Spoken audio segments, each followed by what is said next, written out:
Hello, everyone, and welcome to the Joseph Smith podcast brought to you by Mormon Stories Podcast. I'm your host, John Dehlin. It is January 21st, 2026, and we are here for part 29 in our series with historian Dr. John Turner covering his important book, Joseph Smith, The Rise and Fall of an American Prophet. Today, we are going to be covering, again, chapter 24 in his book. We're going to be talking about the year 1842 in Nauvoo, Illinois, with Joseph Smith. The chapter is called Upper Rooms. Last week, we talked about the Book of Abraham and the plan of salvation and theosis and all sorts of innovations that spring forth from Joseph's 1842 time period and his work on the Book of Abraham and everything that came from it. But we left off two really important parts of chapter 24 of John Turner's book. One is the introduction of Joseph Smith and many of his colleagues to, or membership in, the Masonic Lodge, the Freemasonry, what Joseph and his colleagues' experiences were in Freemasonry in Nauvoo in 1842, and then how that influenced potentially the Mormon Temple ceremony and other aspects of life in Nauvoo in the 1840s. And then we're also going to be talking about the formation of the Relief Society, what the Mormon Church today would call the largest female-led organization in the world. Some would take issue with that characterization, but it's certainly, at least on the rolls, a 7-8 million plus membership of women. I may be overestimating there, of Latter-day Saint women throughout the world. Well, it turns out this Relief Society that today is a women's organization run by the Mormon Church. It has its founding in Nauvoo, Illinois, in the 1842 time period by Joseph Smith and by his wife, Emma. And we're going to be talking about its emergence. And maybe the biggest question of all for today is, at least as far as what I took from this important chapter, is to what extent, for all the other reasons that Joseph Smith created or affiliated with the Masonic Lodge and Masonry and created the Relief Society, to what extent were Masonry and the Relief Society important parts of Joseph Smith trying to manage his reputation, try and promote secrecy, and prevent damage from happening to his reputation and to the reputation of the church? That's what today's about. And John Turner, thanks for your patience with that really lengthy introduction. Well, thanks to everyone for their patience with this series. 29 episodes, that's quite something. I am excited to be back. I'm excited that in terms of the book and podcast, we're in 1842. There is so much going on in Nauvoo the rest of the way, and I'm excited to talk about it with you. Likewise. Really quickly, I want to thank the donors to Mormon Stories Podcast that make this series possible, and those who have donated specifically to John Turner's appearance via the donorbox.com/Joseph Smith link. We couldn't do it without your support. This series is best consumed chronologically in sequence. So for those of you who are able and willing, pause this episode if you haven't already. Go back to episode 1, watch it all the way through. You'll get a lot more out of today's episode. You can find this series standalone on Spotify, standalone on YouTube as its own playlist under the Mormon Stories Podcast channel. And of course, we've integrated it into the Mormon Stories Podcast feed as kind of a weekly release. But again, if you want to support this series and see if we can get John Turner to even consider continuing the series to talk about Brigham Young and his work with Brigham Young, or even if you just want to support the series as it's currently constituted, just go to donorbox.org/Joseph Smith. And that's how to continue contributing. All right. So, John Turner, let's jump in to chapter 24, a second look at it. And maybe we should start with whatever you want to say about the Freemasonry and Joseph's interest in Freemasonry. And I don't even mind jumping back to just reminding our audience about the William Morgan affair, and even about whether you agree that the Book of Mormon was an anti-Masonic document to some extent, whether you see that as being a credible assertion, as building groundwork for today's episode. Yeah. So great questions. And I do think a little bit of broader context is useful for figuring out what's going on in 1842. First of all, if people are not familiar with Freemasonry, I think it might be hard to understand why it had so much appeal in the Revolutionary era and the early American Republic. That was in part because Freemasonry was an institution that brought men from a variety of different backgrounds together for social and economic purposes.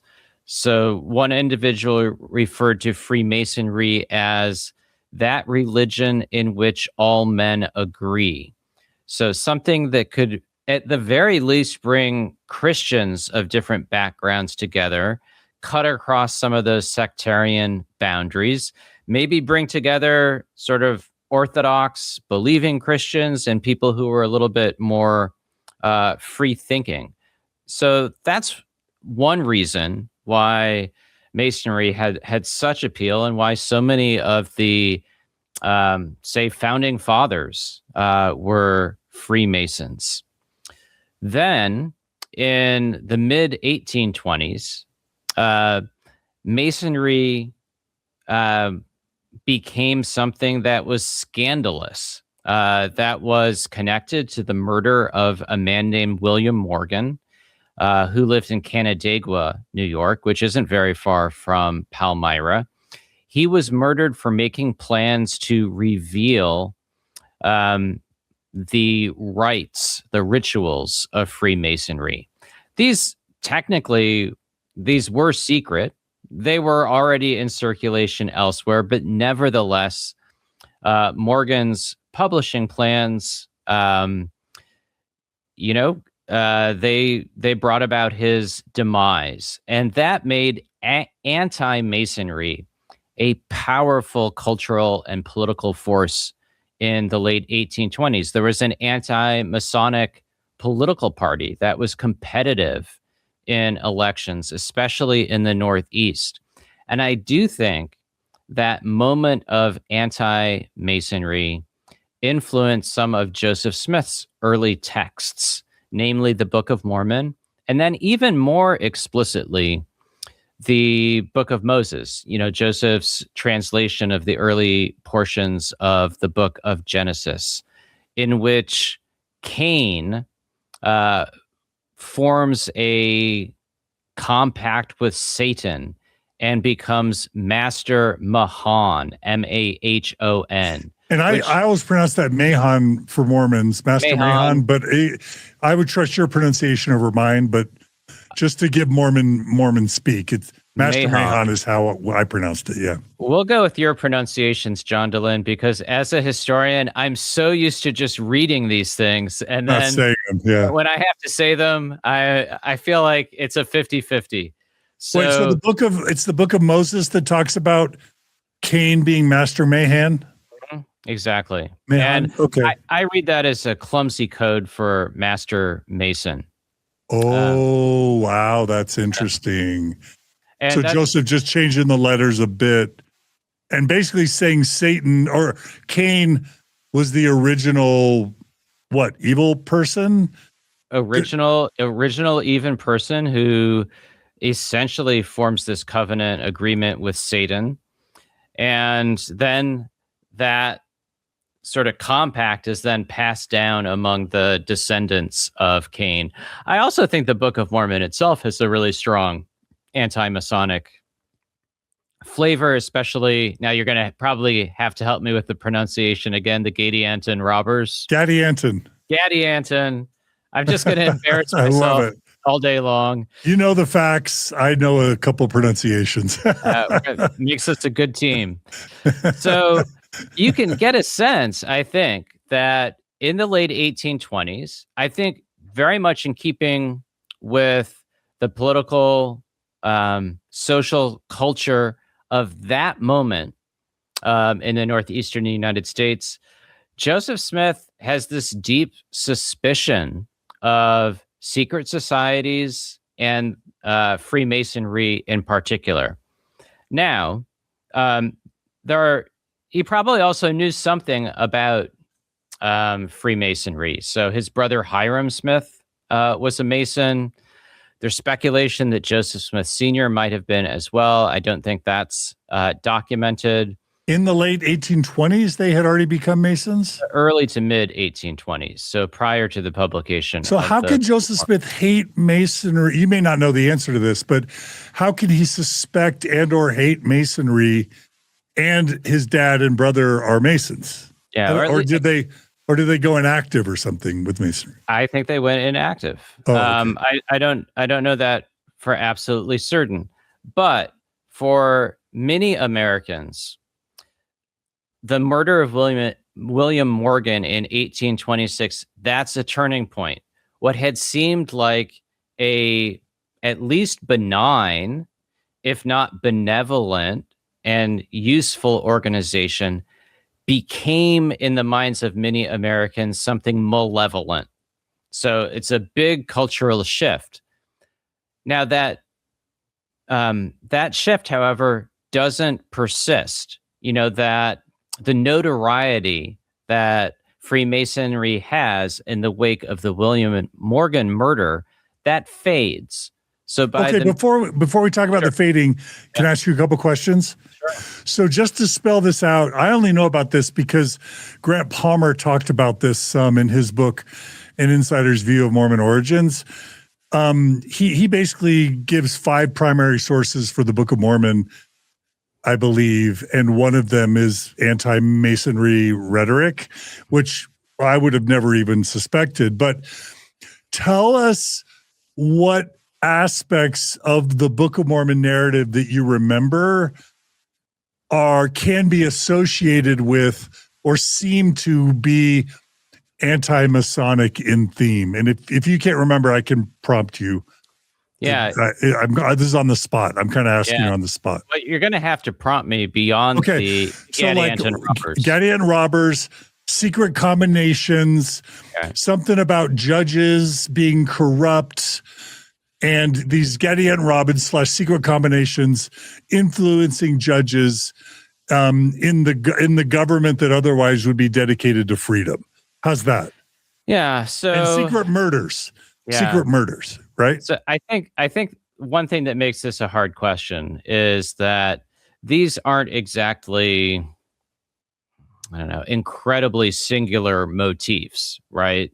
Corrupt judges, even secret combinations. However, I do think in the context of anti-Masonry in the late 1820s, the Gadianton robbers and this persistent concern about secret combinations, I understand anti-Masonry as the inspiration for that theme in the Book of Mormon. And then, as I said, I think it's even more explicit in the Joseph Smith translation / the Book of Moses. Okay.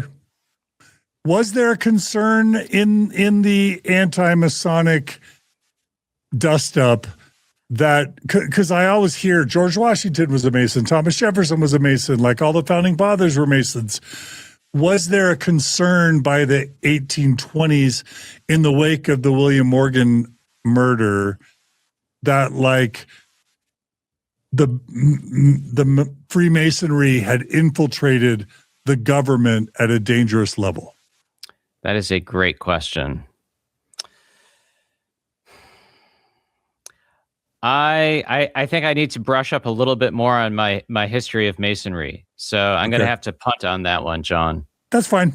That's fine. Yeah. This is great because we can, two things. We can invite our viewers and listeners to tell us what they know, and then we can always have you do a little brushing up and come back on a subsequent episode to tell us what you've learned. It's fun.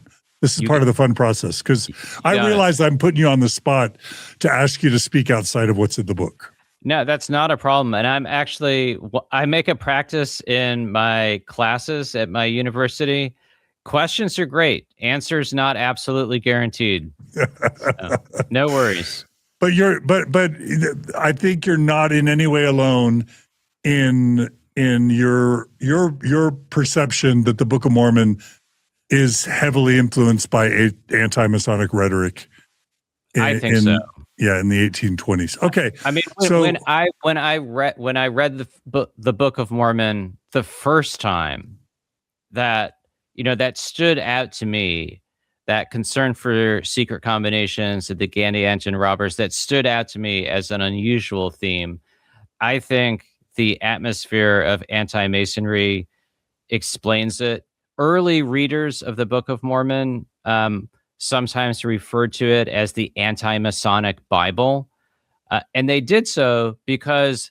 That's how it was perceived at the time by some, you're saying. Exactly. And that's because I think it's really hard for us to understand, the power of anti-Masonry in the late 1820s, early 1830s. I mean, it was a huge social and political movement in the northeastern United States in particular.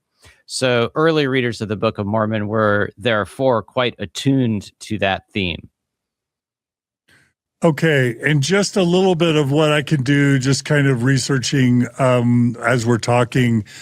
Some of the elements that get listed are the Gadian robbers, Kishkumen, who is an assassin who's acting, under secret command. Mention of secret combinations, chief judges that are corrupt. Kishkumen puts a band together. The Book of Mormon, it mentions oaths and penalties, signs and tokens. It's just this idea that secrecy is evil, right? That democracy can be infiltrated, that people can be murdered to preserve, the secrecy and the secret combinations, and that God doesn't ultimately like secrecy, which is really ironic given what happens in Nauvoo, right? If the Book of Mormon is anti-secrecy, then the Book of Mormon is sort of anti-Nauvoo developments in some ways. I do think there are some contradictions. And, and I think some of those themes, they had broad resonance even beyond Freemasonry. So the concern about corrupt rulers and sort of cabals of judges, officials. I mean, you can find that's pretty standard fare for, sort of English political culture in the 18th century, stretching into the American Revolution. I do think, for me, it's a fairly basic observation, but the robbers, the secret combinations, and then things like you said, and I see this even more starkly with Cain and his descendants in the Book of Moses. Yeah, Master Mahan is a real oaths and penalties. I think that is, Masonic language. Anti-Masonic language, because in this case. Yeah. Really quickly, the last thing I'll mention from just my quick internet research, it lists Ether 8 in the Book of Mormon as, quote, the smoking gun chapter. It says many scholars point to Ether 8 as the clearest anti-Masonic polemic. Ether 8, 18 through 25 explicitly warns modern Gentiles or Americans about secret combinations overthrowing free governments. It's a modern political warning, not an ancient narrative. And then it says that D. Michael Quinn called Ether 8, quote, unmistakably reflective of Jacksonian-era anti-Masonic paranoia rather than ancient American history. Close quote. Yeah, that's a powerful Does that quote. resonate at least as possibly interesting, John Turner? Yeah, well, as if people have listened to the earlier episodes, they'll know I understand the Book of Mormon as a late 1820s production of Joseph Smith. So, absolutely. Now, I don't know if I'd go so far as to call that an absolute smoking gun, because those, I do think those themes have really broad resonance. But in broad strokes, I definitely see the culture in which Joseph lived being a key fundamental source for the text that he created. So, absolutely. Yeah. Okay. Excellent. Well, that's great. Great background. We really invite our viewers and listeners to share in the comments of this episode what they've learned about Joseph Smith, Mormonism, the Book of Mormon, the Book of Moses, and Freemasonry. Because we could even possibly have a future episode digging more into this if the information warrants it. But either way, we're all excited and interesting about this. Okay, so keep going, John Turner. William Morgan's assassinated. They eventually find his body. We don't know to what extent Joseph Sr. and Hiram disaffiliated at some point with their Masonry participation. I do think they did. So I think then what's perhaps hard to understand also, but makes some sense, is by the mid 1830s, everybody's moved on, essentially, or almost everybody's moved on from anti-Masonry. And you can think about, parallels from the last 10 years in our country. There can be this enormous event, whether it's January 6th, whether it's a pandemic. 9/11. Exactly. And inevitably, something that powerfully shapes a relatively short stretch of time, it fades. And so by the mid 1830s, Masonry has regained its sort of prior respectability. Now, there are definitely some diehards who are still going to be opposed to the fraternity, but lodges are regrowing their membership. Masonry appealed to Americans for the same reasons it had earlier in the 19th century. And, just as an example of why Masonry could have a lot of appeal, the leading figure in Illinois among the Freemasons was a man named Abraham Jonas. Jonas was, I think, the first Jewish resident of Quincy, Illinois. And Masonry created a space in which somebody like Abraham Jonas could socialize and cooperate with people from, totally different, usually Christian backgrounds. And a lot, there are powerful figures in Illinois, Illinois politicians who are also Freemasons, such as Stephen Douglas. And I wouldn't exactly call him a overall powerful figure, but John C. Bennett was also a Mason. There were other church members who, I think in most cases prior to 1830, had affiliated with the Masons.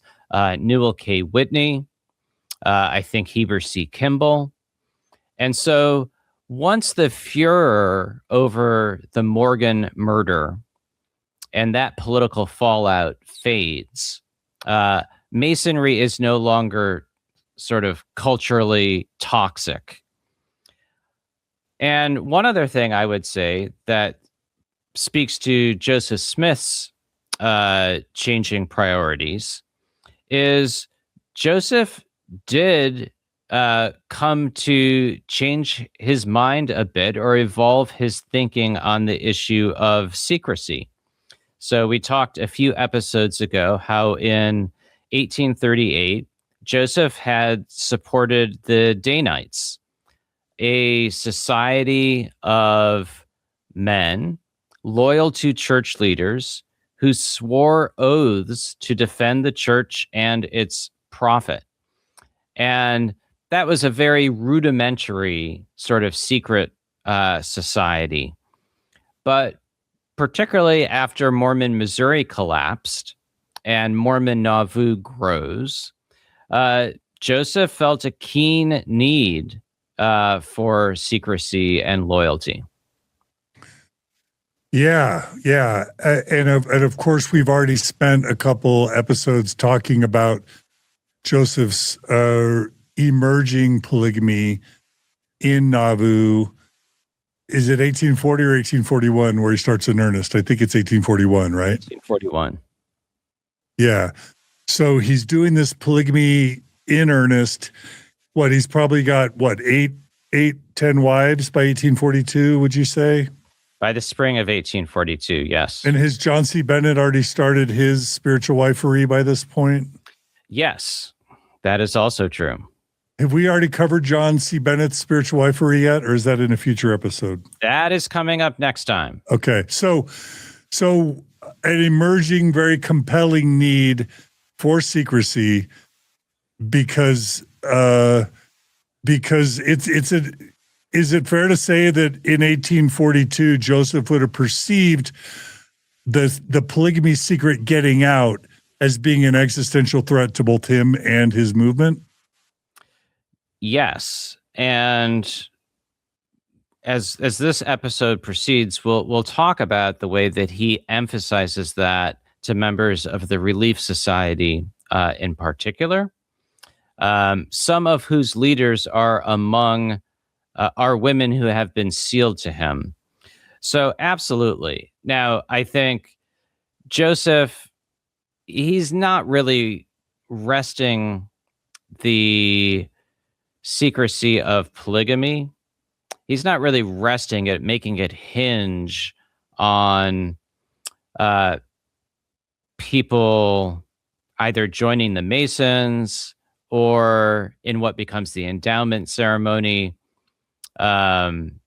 swearing oaths and understanding the penalties for revealing secrets. He's first and foremost, he's introducing plural marriage to people whom he trusts.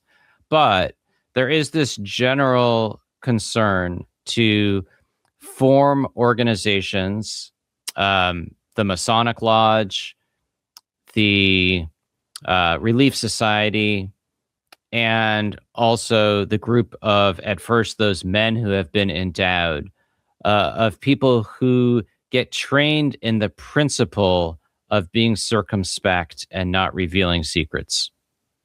All right, so John Turner, if it's okay, I'm gonna ask you and the audience to indulge me for just 1 second of my early history because this is kind of important. So, sure. So I'm in the MTC. It's 1990.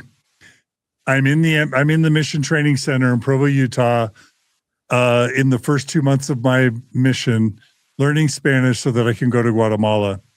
And this she was probably, I'm going to say, if I was 19, she was 16. The 16-year-old daughter, Mormon daughter of a stake presidency member from my home, Katy, Texas, ward/stake. She writes me on my mission while I'm in the MTC. I had not learned anything about real church history. I'd only really experienced the correlated church history up to this point.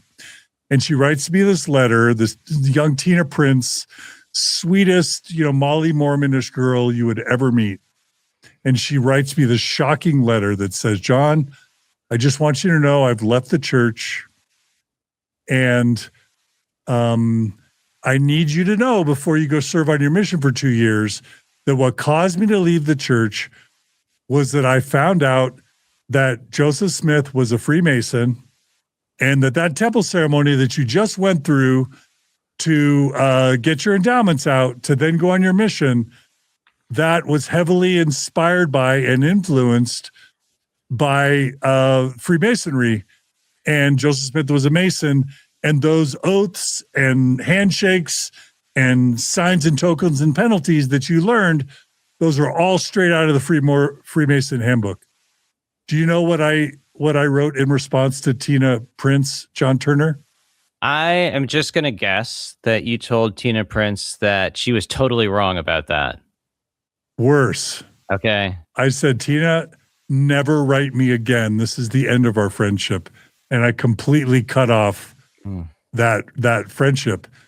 Obviously I've apologized to her. One of my very first Mormon Stories episodes ever was interviewing a master Mason who was also a Mormon. His name is Greg Kearney.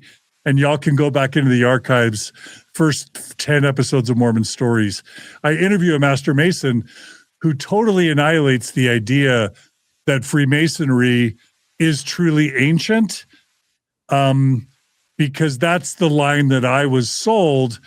It's that Moses, Abraham, Isaac, and Jacob, when they did temple stuff, David, Solomon, when they did temple stuff, they did what we now understand to be the Mormon temple ceremony. That's the way they were doing as Jews in their ancient temples. But that ancient temple ceremony got corrupted, and it was the Freemasons that helped revive it to then have it be ready for Joseph Smith to restore as part of the restoration of all things. And it was Greg Kearney who disabused me of this notion that the Masonic Temple ceremony was actually ancient. But I'm probably getting ahead of you. Why don't you tell us your understanding as a scholar of whether or not we can say that Freemasonry ceremonies have their roots in David and Solomon's temple? Well, yes. No. So that's legend that developed. And that's such useful context, because yes, now I think among the Freemasons, there's a wide range of, I would say, responses to and understanding of rights. Now, as I mentioned, for many American members of Freemasonry, the appeal was sociality, upward mobility, political connection. But then there were these rituals that harkened back to Solomon's Temple, and the figure of Enoch. And so for some members of the fraternity, those rituals had appeal. For others, those were a bit of a sideshow to what really mattered.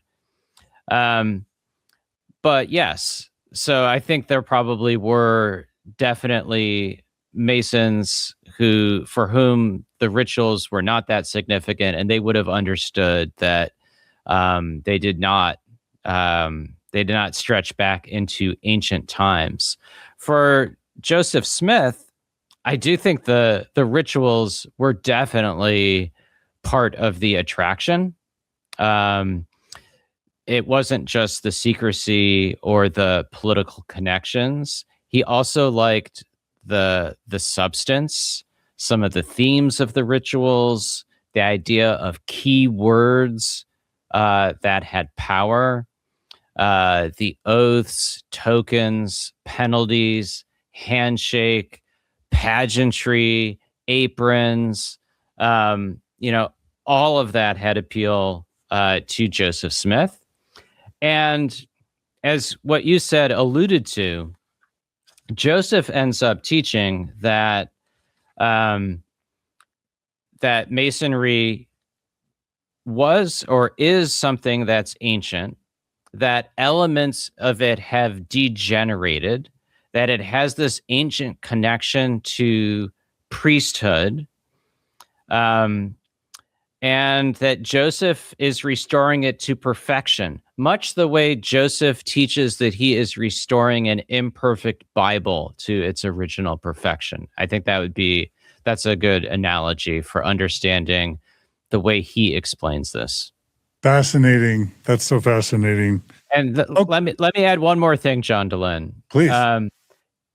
Which also speaks to you, not being too pleased with that letter that you got from Tina. So for a long while now, this is, the connection between Mormonism and Masonry has been a point of controversy and even scandal. Now, that wasn't the case in 1842. Joseph Smith has followers who, they write about this in very forthright ways, that there's a clear connection between Masonic ritual and what becomes known as the endowment ceremony. And I've mentioned sort of like the shifting place of Freemasonry in American culture, like from something that's understood as uncontroversial and good, and then notorious, and then good again.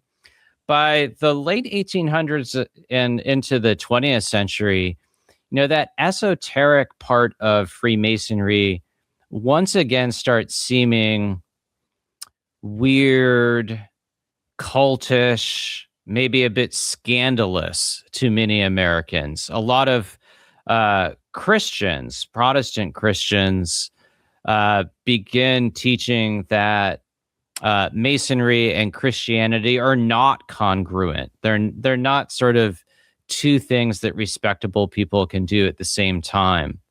And so at that point, the LDS Church begins to feel pressure, I think, to distance itself from this past connection between Masonry and Mormonism. And I think that still very much colors discussion of the subject today, in a way that it didn't back in 1842. I love it. Okay, so remind us now. Okay, so, I think you've already mentioned in a past episode that bizarrely, one of the most bizarre turns in 19th century religious history is that William Morgan's widow ends up a Mormon, right? And ends up as a plural wife of Joseph Smith, right? Yep. She and her second husband convert and are baptized into the church, I think in the mid 1830s. Then Joseph lives for a brief time with Lucinda Pendleton Harris and her husband, I think George Harris, in Missouri. And it seems, although it's not as easy to document as some, it seems that she is sealed to Joseph by early 1842. So yes, that is a very strange twist of things. Yeah. So you've probably already mentioned this, but so Joseph he's in Nauvoo. It's 1841. It's 1842.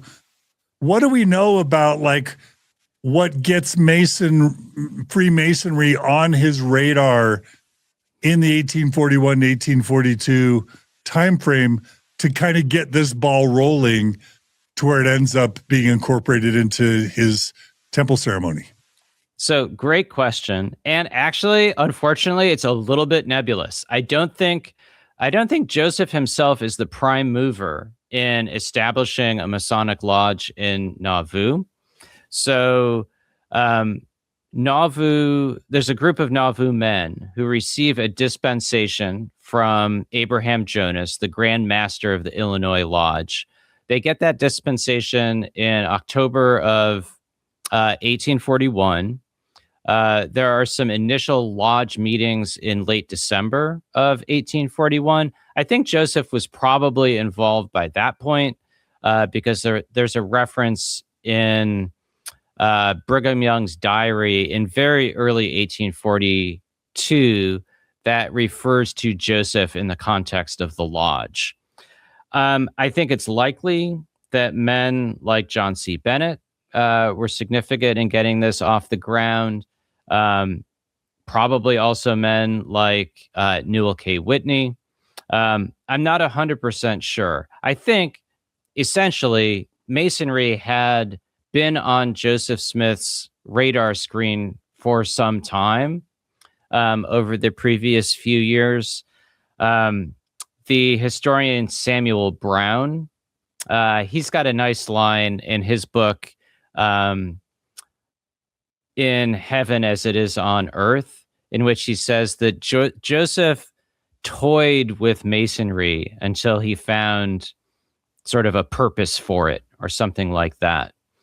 And I think, and then we know that Joseph definitely goes through and is initiated as a Mason in mid-March of 1842. He is quickly raised to the sublime degree of Master Mason. Some people speculate, because of those earlier references that I mentioned, that might have been sort of a recapitulation of an initiation that could have taken place several months earlier. I think he's definitely taking some inspiration from Masonic motifs when he begins using phrases such as key words, grand key words in the production of the Book of Abraham early in 1842. So I think, there's sort of an engagement, at least over the few months that stretch from the end of 1841 through March of 1842. Joseph then introduces what becomes known as the endowment ceremony in May of 1842. Okay, so just to restate, John C. Bennett was a Mason, and we know that he is mayor of Nauvoo and co-president of the church, I think, by 1840, 1841. Is that right? He's one of Joseph's assistant presidents. And you mentioned Stephen Douglas, who was influential in Joseph's legal, experiences. Stephen Douglas and many other Illinois state politicians and office holders were also Freemasons. So, like you say, it's certainly in the zeitgeist. You mentioned, you mentioned as sort of a precursor on the top of page 271 that Joseph's penchant for secret organizations can, at a minimum, be tied to the Danites in Missouri, where he started to need a secret group to help protect him and to help do his and the church's bidding. You used the quote last week of Joseph's quote about secrets. Do you want to retell us his famous quote? Sure. So I'll give you the longer version. In basically mid-December of 1841, this is recorded in Wilford Woodruff's journal. Joseph publicly talks about secrecy. I think it's a Sunday discourse sermon. He says, "The reason we do not have the secrets of the Lord revealed unto us is because we do not keep them, but reveal them. We do not keep our own secrets, but reveal our difficulties to the world, even to our enemies. Then how would we keep the secrets of the Lord?" And then Joseph says for himself, "I can keep a secret till doomsday." That's awesome. That's an awesome quote. Like I'm mindful of the modern debate we're having over whether or not Joseph practiced polygamy, because even though there's quite a lot of historical evidence that suggests that he did, there's a lot of people that never said Joseph and I were polygamists, or Joseph came and told me that I should be a polygamist or whatever. And you just have to, if you're being fair, you have to realize that there's all sorts of things in history that people don't write because they're secret or sensitive, right? Absolutely. So both, a lot of the activities of a Masonic lodge are really banal. They're just men meeting weekly or monthly, uh, initiating new people, dealing with membership, business. Um, in terms of both the endowment ceremony and plural marriage, yeah, these are secret activities that some people refer to in writings from the time. A few people, like William Clayton, have a great deal to say about plural marriage, but other people do keep very circumspect. Yeah. Let's talk really quickly about, if you don't mind, the Masonic Temple ritual itself and what we know about it. You write about it on page 271 of your book. I'll never forget, I'm in Guatemala. My predecessor on my mission in Puerto Barrios baptizes owner of a hardware store in Puerto Barrios, and he's a Mason, and he drives around with a skeleton hanging from his rearview mirror in his truck. And I think it's Hiram Abiff. And he tells me, do you know who that is? That's Hiram Abiff. And he, in Spanish, starts talking about Masonry to me as a wet-eared, Mormon missionary. And I had no idea of who Hiram Abiff was or anything about the actual ceremony. So tell us a bit about it. Yes. Well, Hiram, it's not an unusual name in the early 1800s, as we know, because of Hiram Smith, right? So let me just very briefly capitulate, talk a little bit about the rituals of craft masonry. I'm not an expert on them, so I don't know all that much beyond what is in what I summarize in the book. But in order to achieve the rank of Master Mason, and this is what Joseph Smith would have experienced, at least in March of 1842, a candidate, an initiate, is blindfolded.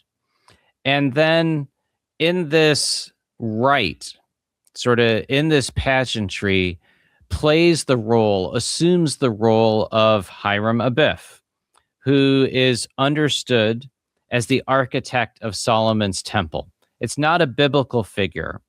I think it's a legend that may or may not be specific to Freemasonry. And if it's okay, I'm gonna interject parallels to the Mormon Temple ceremony experience as you're going through this. So already we've got a temple, right? And then we've got somebody who's acting as an officiant to a process, a proxy kind of idea. And in the Mormon Temple ceremony, you go through as Adam or Eve. So this idea of it's in a temple and you're sitting as proxy of a previous historical figure, you're already starting to outline the actual LDS endowment. But keep going. Is it okay if I do that? Just draw those parallels? Interject whenever you want. Okay. So then, as Hiram Abiff, the candidate is murdered. Not actually murdered. This is just reprised. For his refusal to reveal the secret master's word.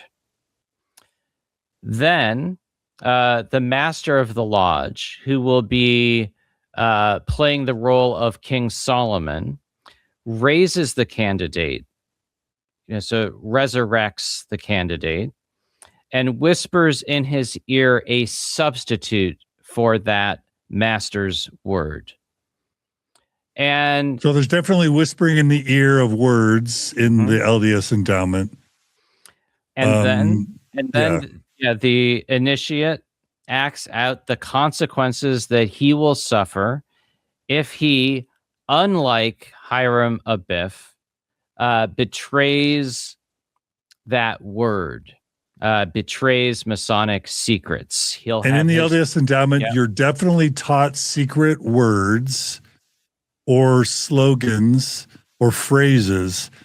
And then when I went through, I absolutely would act out hand signs of cutting my throat, disemboweling myself, cutting out my heart as penalties for revealing the secrets of what I was being taught in the temple that day. So keep going. No, that's right. So in the rituals of craft masonry, an initiate would act out having his throat slit, abdomen disemboweled, and of course, there's also it's not just about punishments; it's also about rewards.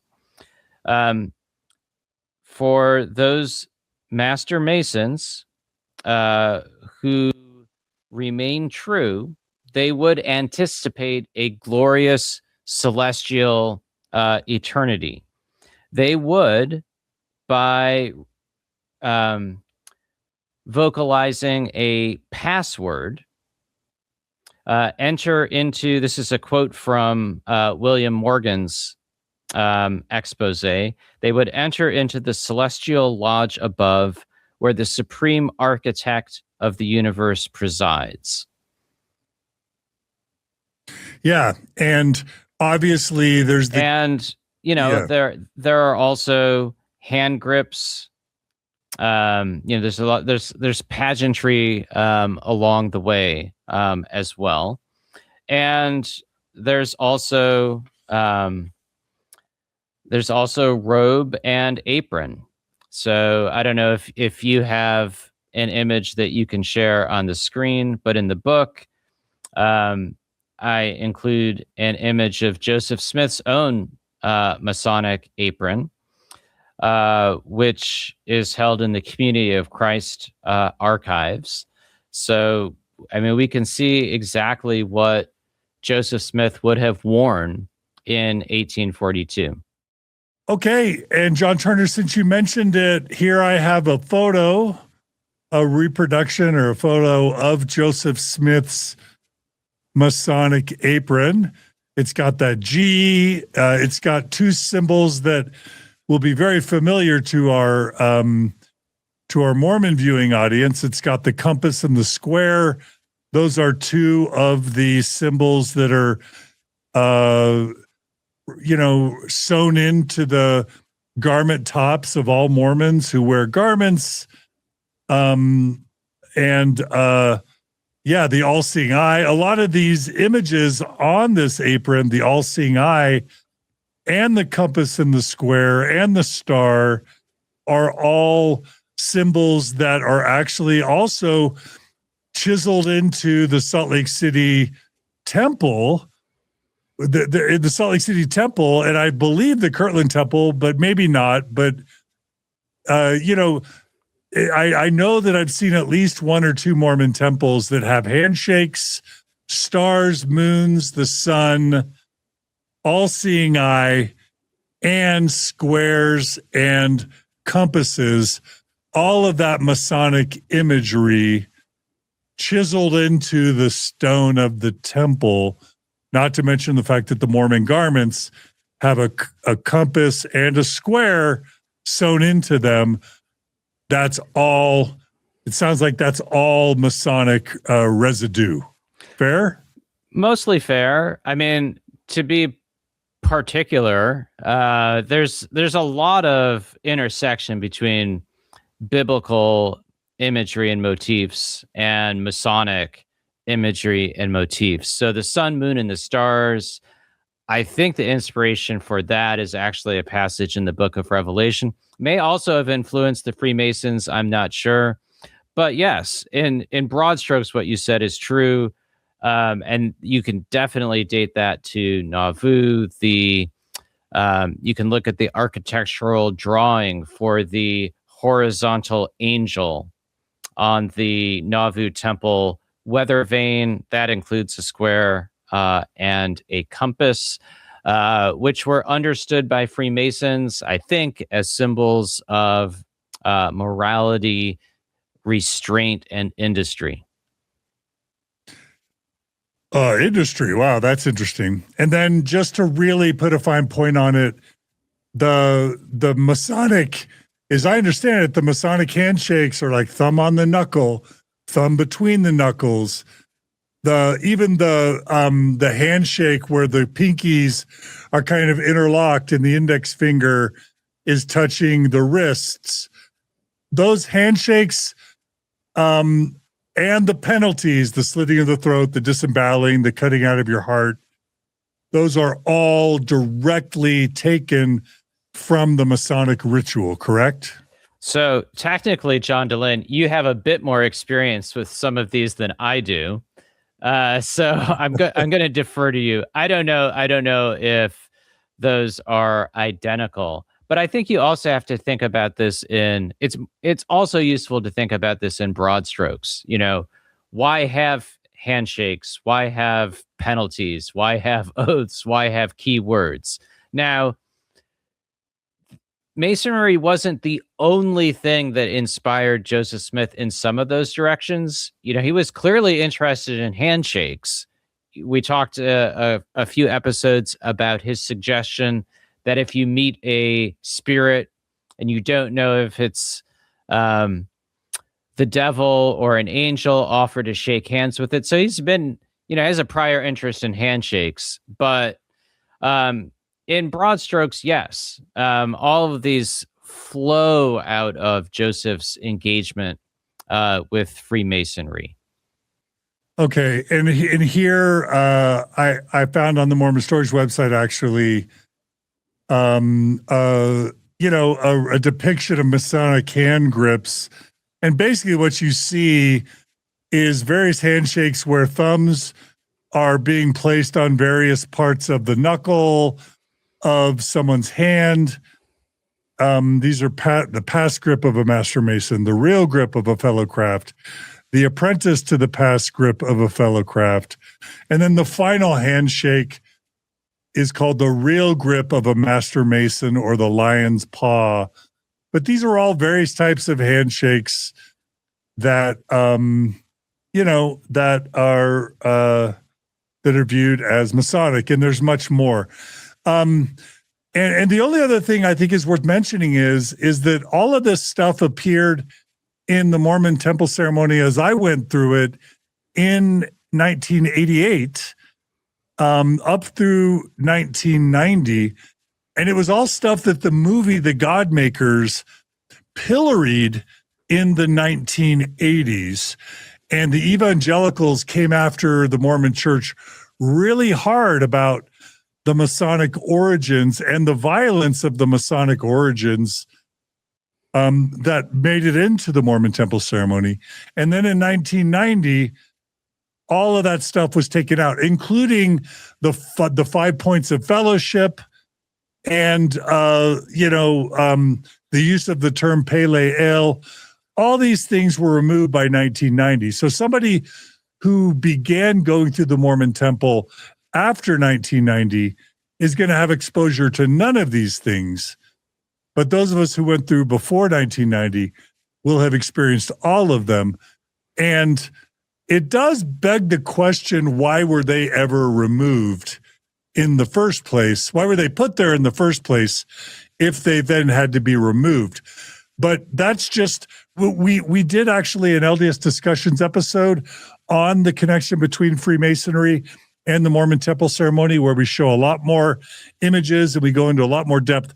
Instead of trying to adjudicate all that here, I'll have Julia list that as a link in the show notes. John Turner, you wanted to take us to the emergence of the original Nauvoo Endowment? Correct. Let's go there. So maybe also to speed the story up just a skosh. So there are hundreds of Mormon men who are initiated into the Nauvoo Lodge starting in March of 1842. It quickly becomes by far the largest Masonic lodge in Illinois. Joseph has been telling church members that there are things they are only going to receive once the temple is completed. They're going to get grand key words. Or in early May of 1842, he says he's going to reveal certain signs and words to the elders when the temple is built. But in that same month, in early May of 1842, Joseph moved ahead and revealed more to a select group of trusted men. 9 of his most trusted associates to start with. Those included his brother Hiram Smith, a number of the apostles, also Bishop Newell K. Whitney. All of these men either had been or had recently been initiated as Masons. And Joseph gives them what Willard Richards, an apostle and one of Joseph's scribes, simply refers to as instructions concerning the priesthood.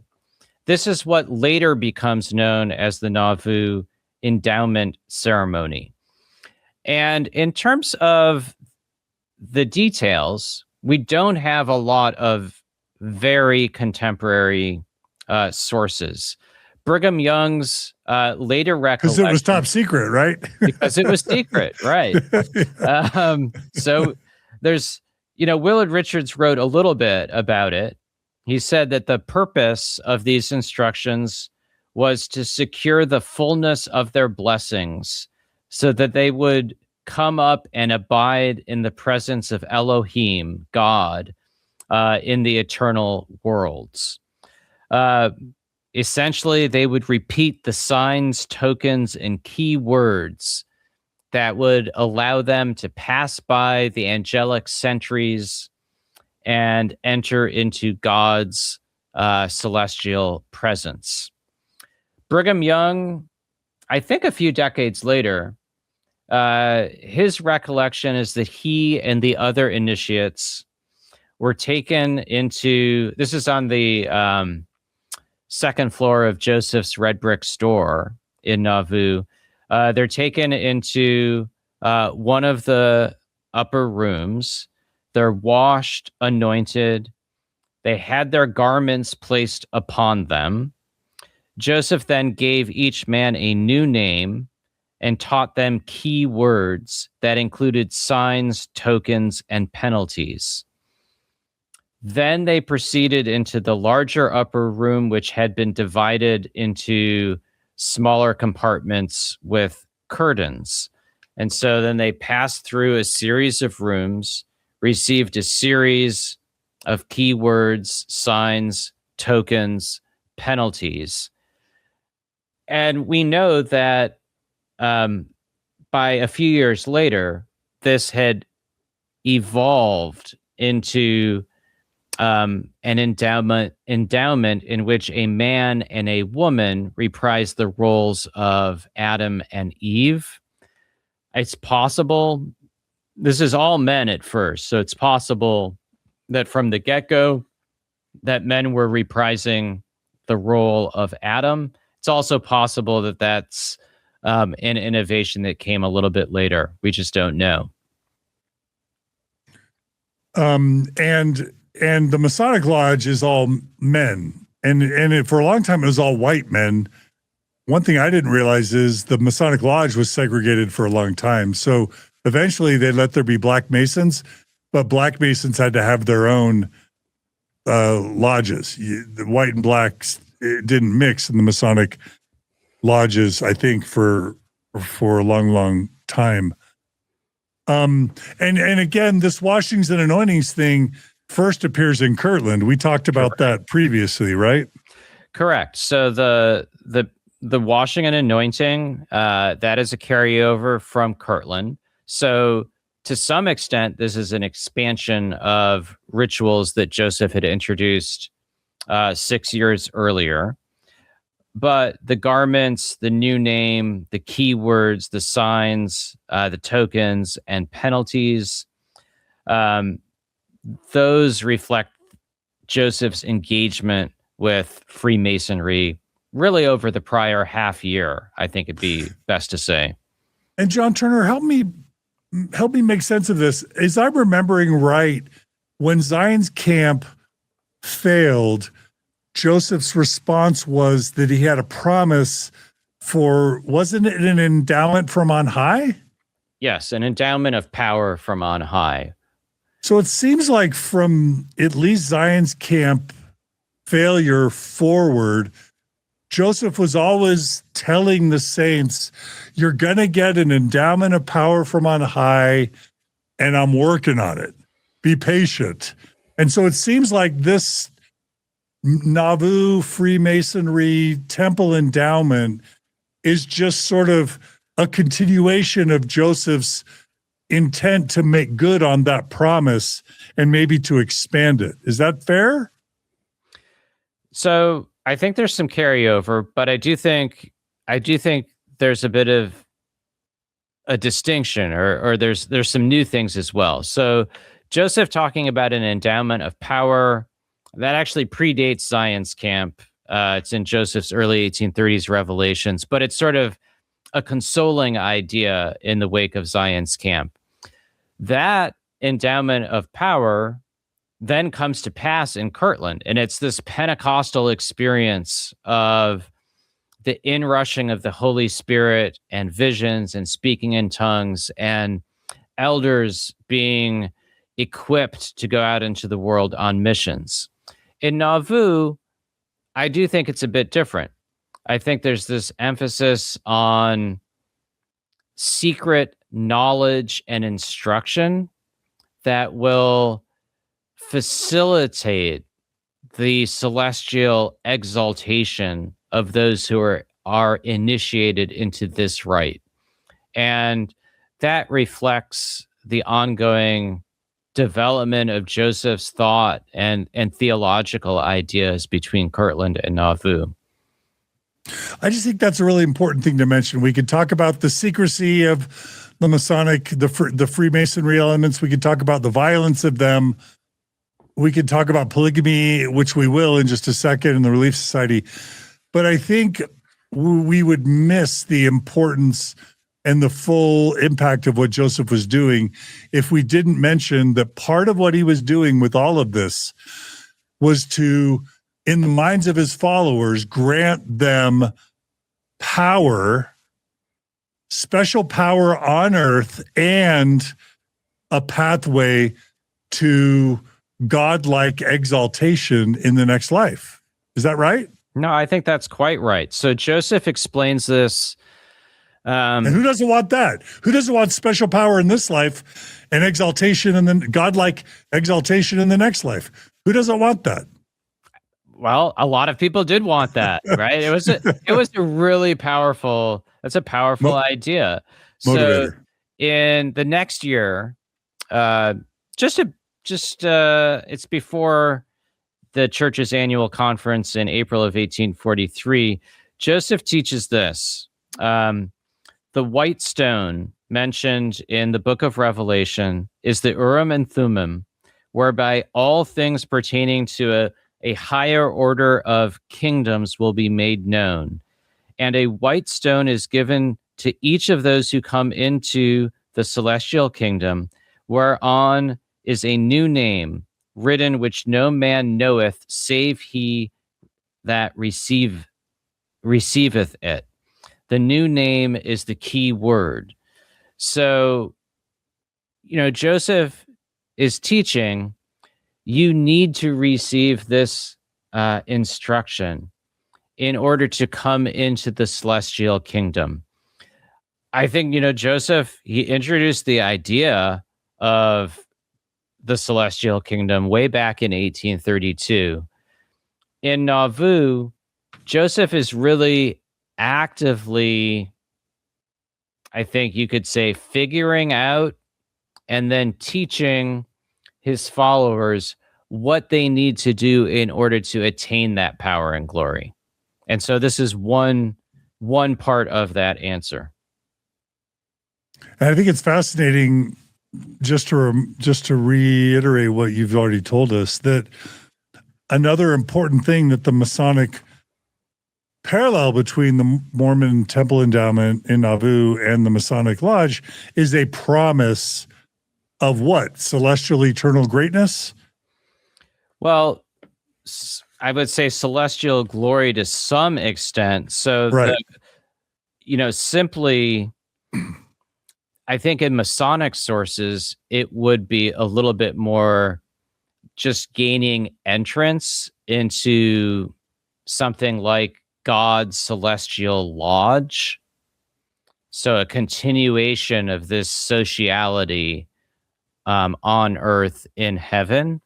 Joseph is far more invested theologically in the idea of degrees of power and glory. Now, I think there are elements of that in Masonry because there's sort of always another degree. There's always another right that one might pursue and receive instruction in. But for Joseph, eternal power and glory, they are paramount concerns. Okay. So it's that, and it's keywords, oaths, penalties. You write this. This is in your book. Freemasonry was the inspiration for the keywords, oaths, and penalties, including gestures symbolizing the macabre punishment individuals would suffer should they reveal the ritual's content. The robes, caps, and aprons also represent Masonic influence because the Masonic Lodge, they wear interesting looking caps, robes, and aprons.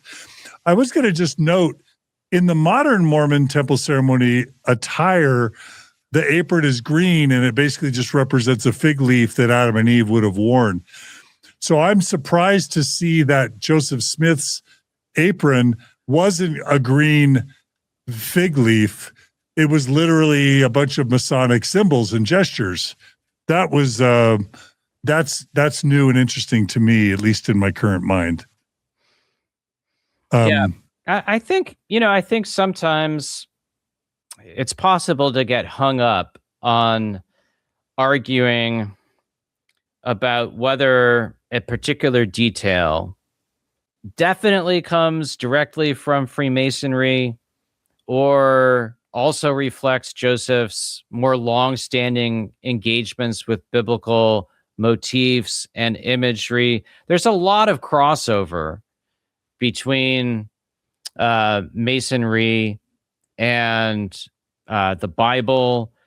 I don't think it's necessary to, it's not always necessary to render a judgment on whether a particular detail is absolutely Masonic versus biblical. There's a lot of overlap and intersection.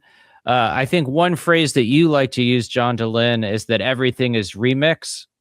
And so, Joseph is encountering these ideas in Freemasonry. He's recasting them for his own purposes.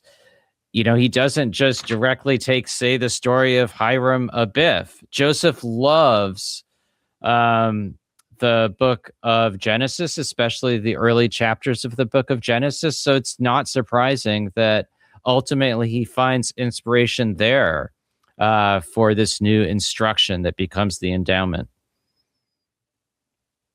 Fascinating. And again, it's interesting and important to understand that at the beginning of the emergence of the Nauvoo Endowment, women weren't yet involved, which I think I probably guessed, but I didn't guess that Adam and Eve and the Garden of Eden story and the green apron fig leaf stuff, that comes a bit later than when it's originally introduced. That's interesting. Yeah, and I think we can't be 100% certain about exactly what Joseph introduces in May of 1842. The sources are really sparse. As I said, Willard Richards simply refers to this as instructions concerning the priesthood. So the term endowment might have not have been used right at the start. There are, compartments through which men progress. The story of Adam might well have been there at the get-go, but certainly there was no Eve accompanying them at this point. Okay. So a couple more nerdy questions about Freemasonry, if that's okay. One is, what is it? For some reason, this reminds me of Zelf. And Joseph just seeing some bones and saying, that's Zelf, the white Nephite who's dead, just his ability to sort of like, or the papyri and the mummies. It's just like, oh, well, yeah, that's a papyrus written by the hand of Abraham and of Joseph of Egypt, just how he was able to just encounter something in the physical world and immediately both draw a parallel to his religious worldview, but incorporate it into his theology and doctrine. Is it wrong to put his engagement with Freemasonry and its incorporation into the endowment sort of on that same level of habit or penchant that Joseph had with both the Zelf and the papyri and the mummies? Is there a parallel there? I don't even know that I understand my own question. So, the first thing that stands out to me is these bursts of creative activity that can have all sorts of different inspirations. I think that's the through line here. And for Joseph, these bursts of creative activity, they often come in very concentrated times. So the Book of Mormon, couple of months. I mean, the second go round, at least. But absolutely, when Joseph encounters the papyri and the mummies in the summer of 1842, there's just these bursts of activity, textual production. Then Joseph kind of sets it aside. I do think his engagement with Freemasonry is similar. It's just a spur. It's a catalyst for all of these ideas to come forth. And, Joseph Smith, he's often kind of in a rush through things. So it seems so characteristic that he would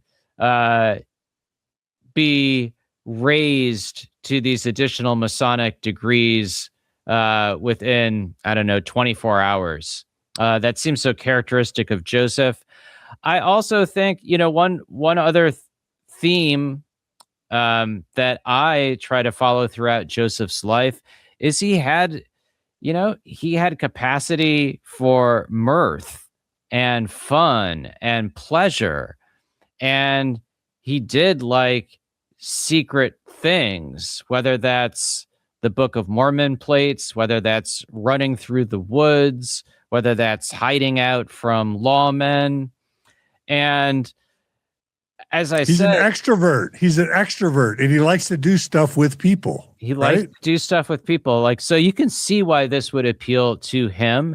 And he loved the pageantry. He loved the rites. He loved the sociality. He loved the meetings.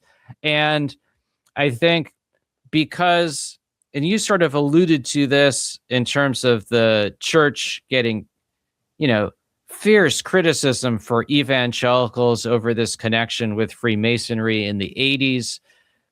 I think we are still living in a time where the idea that Joseph would have been engaged with Freemasonry and taken inspiration from it, well, that seems scandalous because I think across traditions, we generally like our religious leaders to get all of their inspiration directly from God, not from this lodge that might have a dubious reputation at certain times.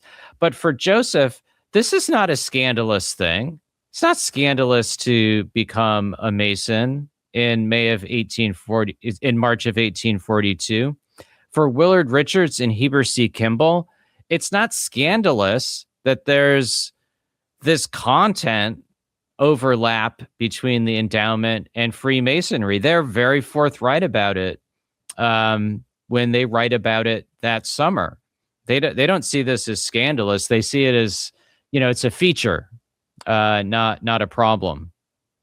And I appreciate your patience with me. It may feel like I'm drawing this out, but there's an element that's really important to the lived Latter-day Saint here. And I'll just say it briefly. Prior to 1990, what are you taught? That the Mormon Temple ceremony is direct revelation from God. It's the most sacred thing in Mormonism. It's the most secret thing in Mormonism. And not only can you not talk about it to outsiders, you can't even talk to your own parents or your own siblings or your own children or your own spouse outside of the temple. Like, you can only talk about the Mormon Temple in the Mormon Temple, and you never talk about any of these details. And it's all direct revelation and the most sacred thing. So like, you go and you're just thinking, this is going to be the coolest thing and the most important spiritual thing ever. And then you experience, and I've interviewed hundreds of people on Mormon Stories podcast, literally, who all have the same story. They go to the Mormon Temple thinking they're going to have this divine spiritual experience that's direct revelation from God, the most sacred ceremony. And then you do a bunch of creepy, weird, violent stuff that makes you question whether you even believe the church is true anymore, because for so many people, it ended up feeling violent and cult-like, not spiritual and exhilarating. And so it's like this crash moment where you're in this car wreck dripping with blood, metaphorically saying, what in the world is happening to me right now? And then just miraculously one day, the church takes all that stuff away, or most of it away, and just says, these are not the droids you're looking for.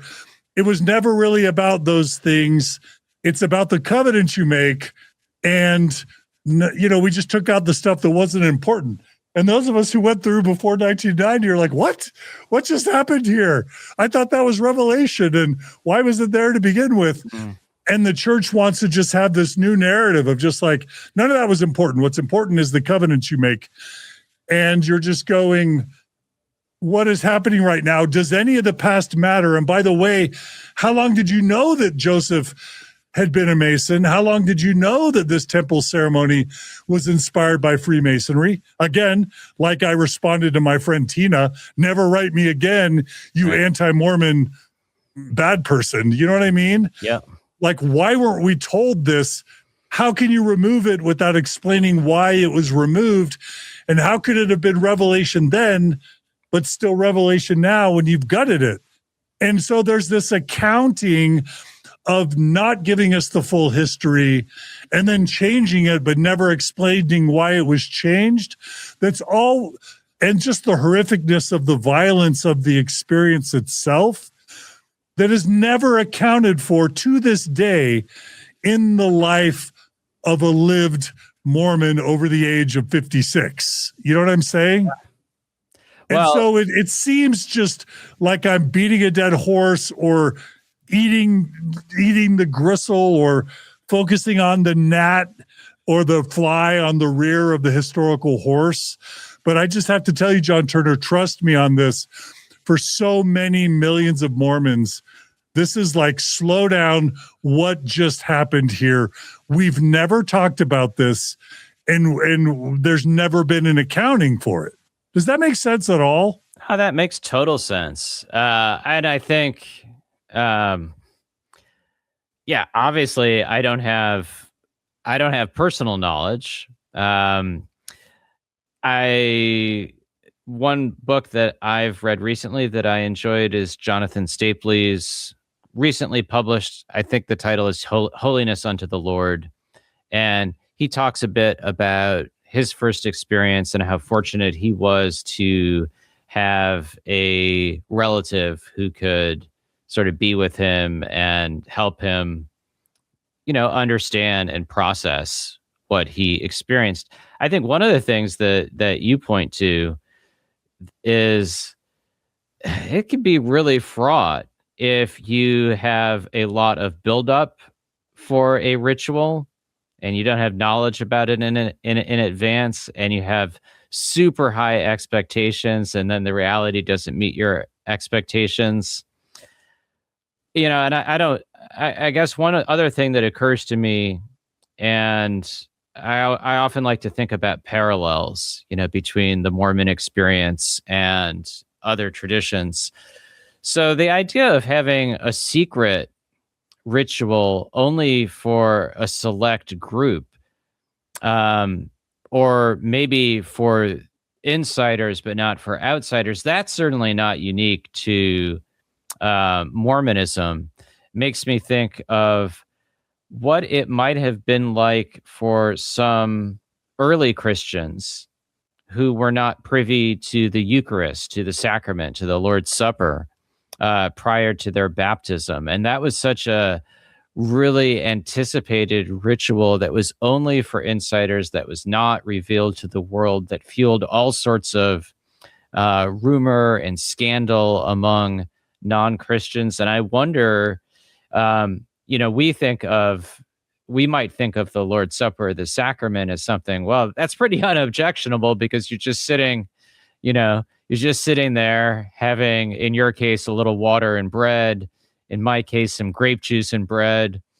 But for a lot of early Christians, there must have been tremendous buildup before partaking of the Eucharist for the first time. And I wonder if some people were disappointed, or even, had some of those feelings that you articulated. Yeah. Yeah. Just to process this idea that everything is remix, every doctrine, every theology, every ritual, not just in Mormonism, but in any religious tradition, it's never a thing got revealed from God and then we do it. It's like there's not a doctrine or element of theology or of scripture or ritual that isn't always under some sort of evolution, it seems. I know I'm speaking in very broad, sweeping terms, but it just seems like the one constancy in religious ritual, doctrine, theology, scripture is change, constant change over time. And at any point you think that at this point in time, this thing that got delivered was the thing from God, you're setting yourself up for disappointment as a religious believer, it seems. Well, and yet at the same time, institutions often feel, I don't know, pressure is the right term, but there's often a need for a sense of permanency and unchangingness at the same time as things are changing. And those are hard to hold together. I mean, I also think in terms of ritual, one reason why ritual is often so powerful in the context of religion is from familiarity. It's powerful. Well, I'm thinking in my own context. It's really powerful to have your infant baptized. Sorry, I know the Book of Mormon says it's an abomination, but it's powerful to have your infant baptized because you've seen 50 baptisms. If you'd never seen a baptism and you just walked into your church and suddenly your minister took your baby and, started doing things and walking around with it, it'd be a little off-putting. So tradition, it's tradition and familiarity and repetition. And I think that is one reason why I think for some Latter-day Saints, the endowment ceremony becomes more meaningful with repetition, and why it could be so, maybe uncomfortable for some people the first time. But, I'm sure there's just a massive range of emotions. We may need or want to break the Relief Society episode out into a separate episode, because I do want to just ask a couple more questions, and also just to make one point, because I think this is valuable stuff worth talking about. So I appreciate your patience, John Turner. I was sitting next to my stepbrother the other day. I was at a Hale Theater performance of Frozen, and my stepbrother, he's a faithful Latter-day Saint, he and his wife, Carol. And I'm like, hey, what are you up to, Robin? And he's like, oh, well, I'm a temple worker now. And I was like, oh, wow, cool. What do you do? And this guy's super smart, super good, kind. And he's like, yeah, I'm a sealer in the temple. And I seal people. I seal living people in marriage, and I seal dead couples in marriage, and I seal living people to dead people. And he's like, I do 2 shifts a week, and I work, 10 plus hours a week in the temple. And he says it's the most beautiful, important, spiritual part of his life. And when he enters that Draper temple, he feels like he's entering his own home, interacting with the best people in the world, doing the most important divine work he could possibly do. And again, this is not a dumb guy. This is a super smart, kind, charitable, good-hearted guy. And that's how he spends his leisure time, performing sealing ceremonies for living and dead people in a Mormon temple as part of the endowment and sealing ceremony. And all of that is a legacy of Joseph Smith and what he's doing in Nauvoo in 1842. It's affecting people's lives today in very, very meaningful ways. No, that's absolutely true. And it also speaks to the fact that the same things can affect people's lives in all sorts of different ways. I often think about that issue of remix. One thing, if you don't mind a little digression. I love it. So I teach a class that is an introduction to Judaism, Christianity, and Islam in a single semester. And none of these are particularly creative approaches. But one of the things that we do is we look at some intersections between different texts and traditions. So we look at the fact that the ancient Babylonian flood myths probably influenced the Book of Genesis flood account. And then much later in the semester, we look at the fact that there is a lot of biblical and extra biblical inspiration for portions of the Quran. Now, that can often be really uncomfortable for some believing Christians, maybe some believing Jews, less commonly. Certainly uncomfortable for Muslims to look at some of those intersections. Though the Quran itself, also provides an explanation. Then, also early in the semester, we've taken a look at those first 2 chapters of the Book of Genesis, which Christians historically and many Jews have translated as, in the beginning, God created the heavens and the earth, period. And then the earth is a formless void. There's water, there's wind. Now, often translated, in the beginning, when God created the heavens and the earth was a formless void, and there was darkness and water. So it basically gets to that question of, does God create everything out of nothing, or does God bring order and form out of chaos and formlessness? And I'm not a Hebrew scholar, so I don't really try to resolve the Hebrew. But I often tell my students, look, whether or not God created this world out of nothing, or God created this world out of pre-existing stuff, or whether or not this world has come to be in some other way, if you look at the world, it's absolutely beautiful and stunning. And I try to use that as a parallel then later in the class.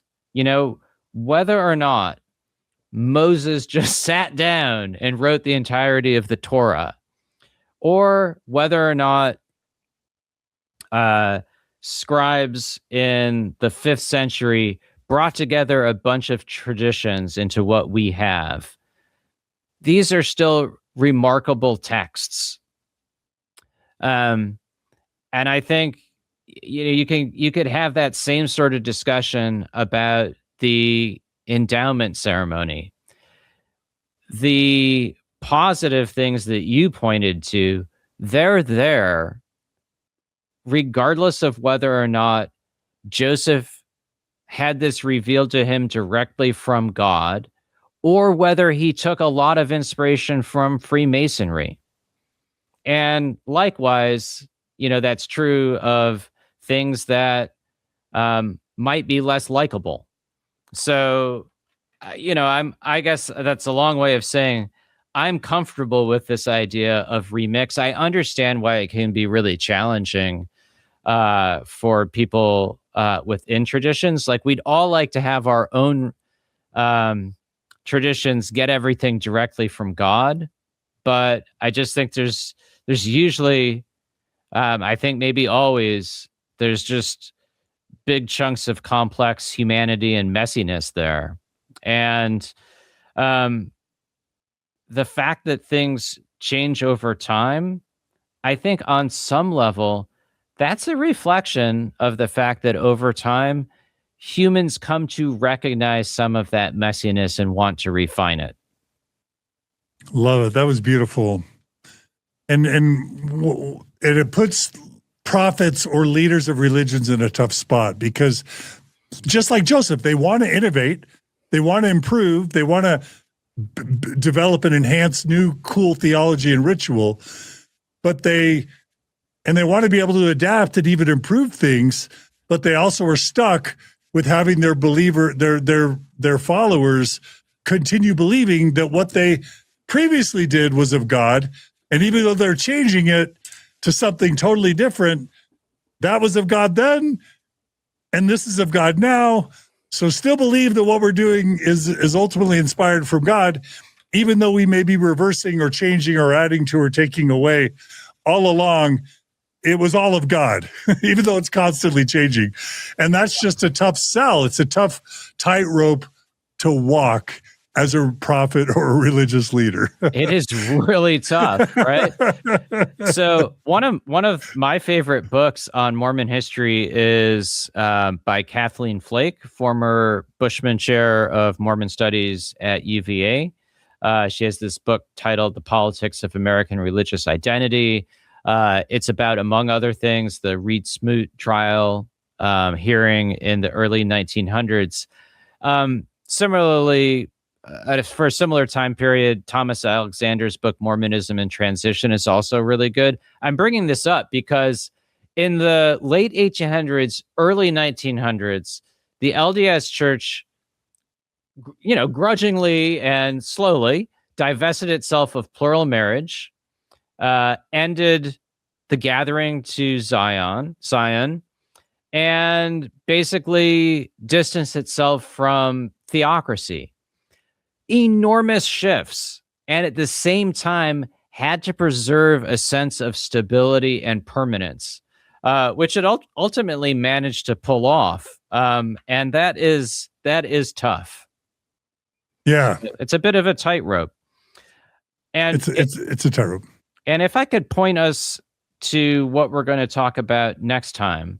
Okay, wait. I have a couple last questions about Freemasonry. Go for it. Okay, so how fair is it to say that in addition to the ritual and the promises of celestial glory and the fellowship of the saints and all of that pageantry and mirth and ritual and even the Book of Abraham, plan of salvation stuff, yes to all that in Joseph Smith incorporating Freemasonry into an early endowment, if there's a pie chart, how much of it also was Joseph needing a mechanism of enforcing secrecy amongst followers that he needed to stay quiet about polygamy, because if it got out, it would be an existential threat to him and the church? If there were a pie chart of how much the incorporation of Masonry was to help keep secrets, what percentage would you give that slice of the of the pie? I know it's an impossible question, but is it significant? Is it significant in your mind? Yeah. So Is Joseph thinking, how do I keep this secret? How do I keep polygamy secret? Masonry plus endowment will help keep polygamy secret to help keep me and my church alive, or not? Am I making that up? Or do you have any guess? Yeah. So that's such a good question. So I actually see it more in Joseph's instructions to the Relief Society. Okay. When it's also organized in the spring of 1842, because Joseph is very explicit when he talks to the women about the need to keep things on the down low. And in particular, even if there's iniquity or moral failures, to deal with that in a way that doesn't put it all before the world to see. So I see that instruction in Masonic secrecy. I see that as a very important theme in the organization of the Relief Society. The endowment ceremony, I don't think keeping a lid on polygamy, although the lid is being cracked open at exactly the same time, I don't see that as a primary motivation. And there's a couple of reasons for that. There are at least, Joseph at first initiates 9 men into what becomes known as the endowment. He hasn't told all of them, namely his brother Hiram Smith, he hasn't told all of them about plural marriage. So at least Hiram is still in the dark. As far as we know, is it possible he told Hiram, but we just don't know that he told Hiram? Or is it pretty clear Hiram didn't know about polygamy in spring of 1842? I think it's pretty clear he doesn't, because Joseph has Brigham Young tell Hiram about it a year later. Okay. And Brigham has to bring Hiram around on the point. So I don't think so. I think also these other men, like Brigham Young, Heber C. Kimball, Willard Richards, Newell K. Whitney, I think Joseph has pretty clear bonds of trust with them. Now, what percentage of those 9 men do we know how many of those men did know about polygamy? So all of those apostles did. I have to check at the time. So only Hiram. So everyone but Hiram was a polygamy confederate by this point. I think so. I'd have to look at the list of the 9.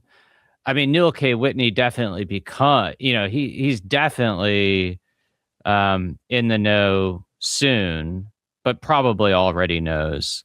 The apostles, absolutely. Brigham Young's already proposed plural marriage to one young woman by this point. I think I would say more generally, Joseph very much by this point likes the idea of having a small circle of men that he can trust.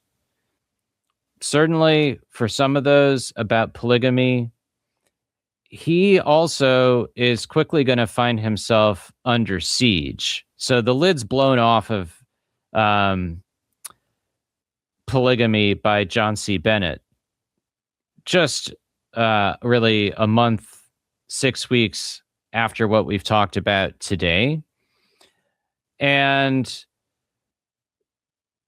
some of those who are initiated into the endowment in May of 1842, they comment, it's either Willard Richards or Heber C. Kimball, they comment later that summer that despite everything, Joseph feels safe because essentially he has a small group of men he can trust.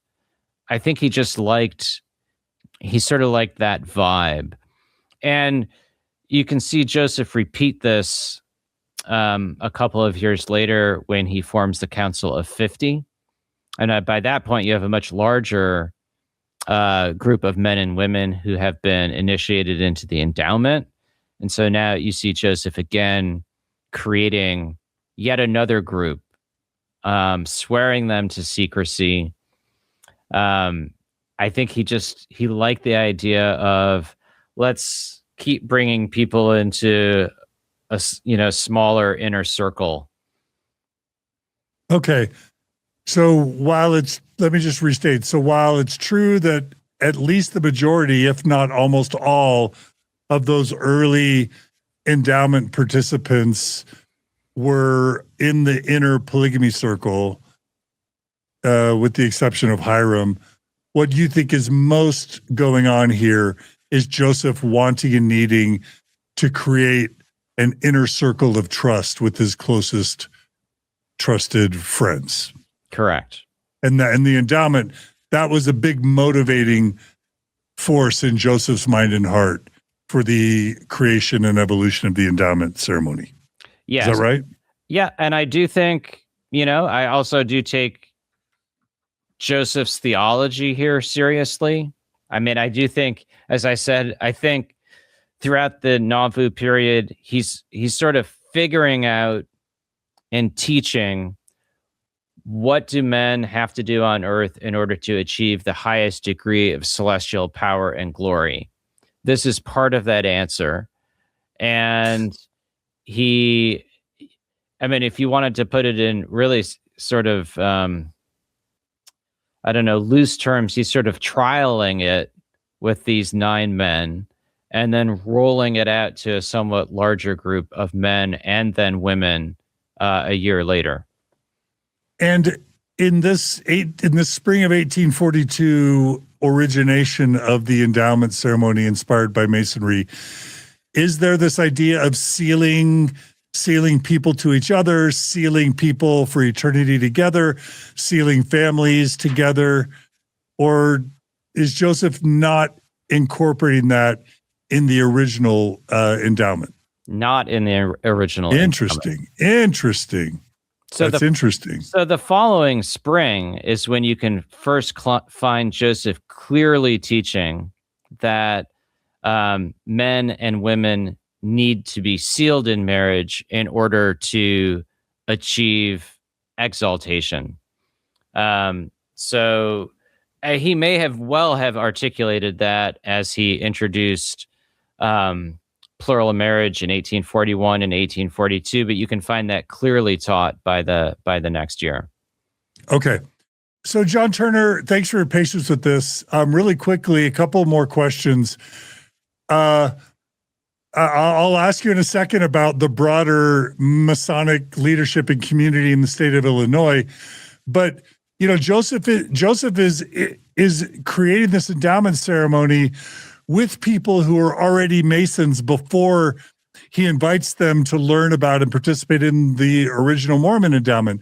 Do we know what these existing Masons thought about Joseph performing, I don't know if the word is remix or brickalodge, Joseph adapting, changing, and incorporating, and some might say bastardizing or perverting this sacred, secret Masonic ceremony into his religious ritual? Were his peers concerned? And then I want you to answer whether Illinois Masonic leadership caught wind of this and whether it ends up being a concern for them. So great questions. And I don't know if I don't have the full scoop at the forefront of my brain to answer the question really well.